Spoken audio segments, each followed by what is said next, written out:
In the beginning, there is no sound, no color, no shape, no mountains cutting the sky, no oceans pulling at the shore, no stars, no sun, no moon, only darkness, only empty, unformed space.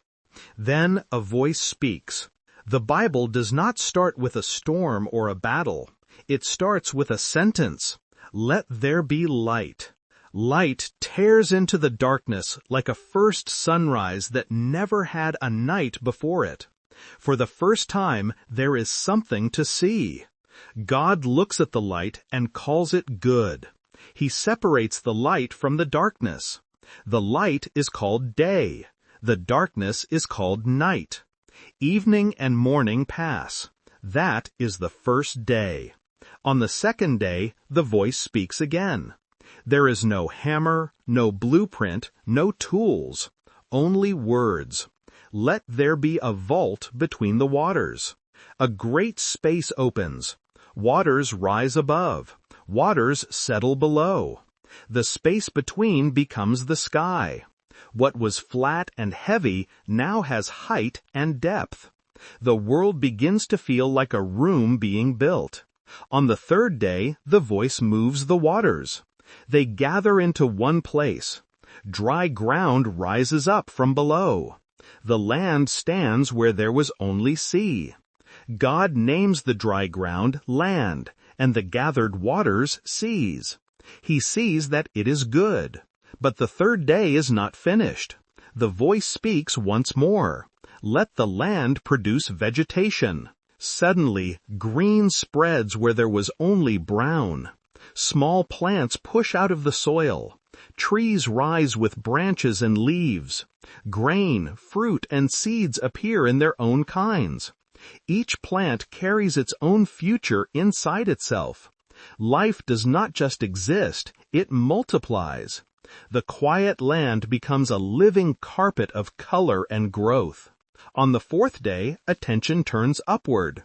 The sky that was once empty now receives new lights. Let there be lights in the vault of the sky. The sun takes its place as ruler of the day. The moon becomes a softer ruler of the night. Stars fill the darkness like countless tiny fires. These lights do more than decorate.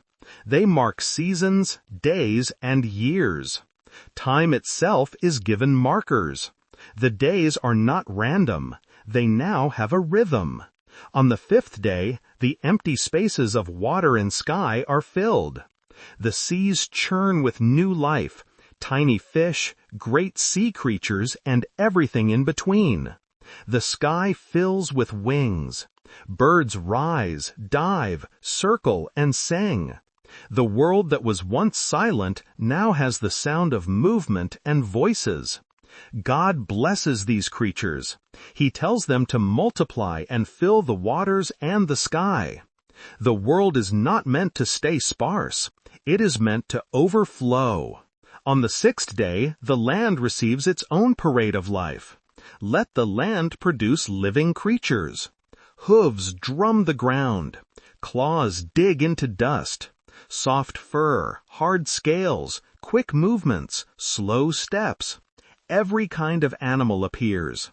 Livestock, wild beasts, and small things that move along the ground.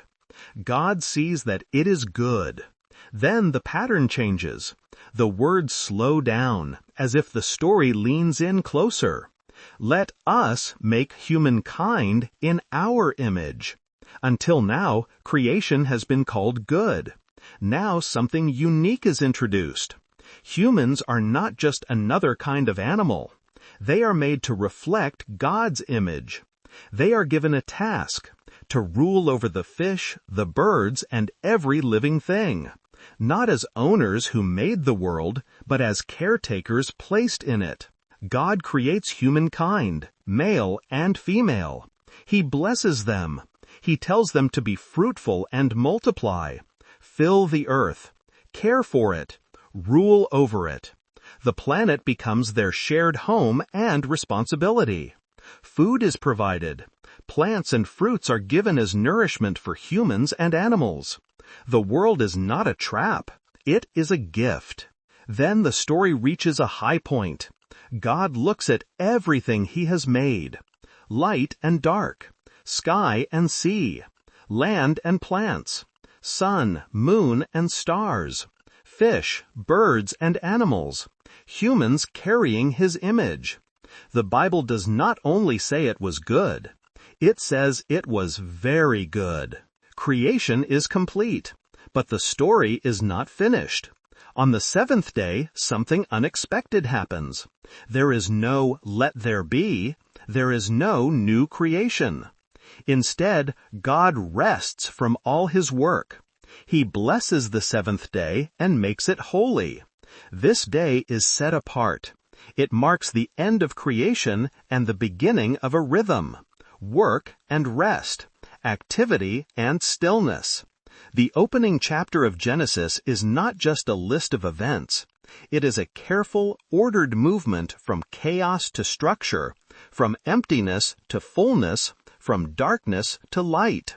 The story begins with God, a God who speaks and things come into being, who names, orders, blesses, and calls the world very good. Later the story will come closer. It will move from the wide view of the universe down to one garden, one man, one woman, and one command. But everything that follows stands on this foundation. In the beginning, God created the heavens and the earth. Thank you for listening to this episode about the 7 days of creation. If this dramatized walk through Genesis chapter 1 was meaningful, please consider subscribing to the channel, liking the video, and sharing it with others who might enjoy this series. In the next video, the story will zoom in from the whole universe to one garden in Eden and explore the daily life, work, and relationships of the first humans in Genesis chapter 2.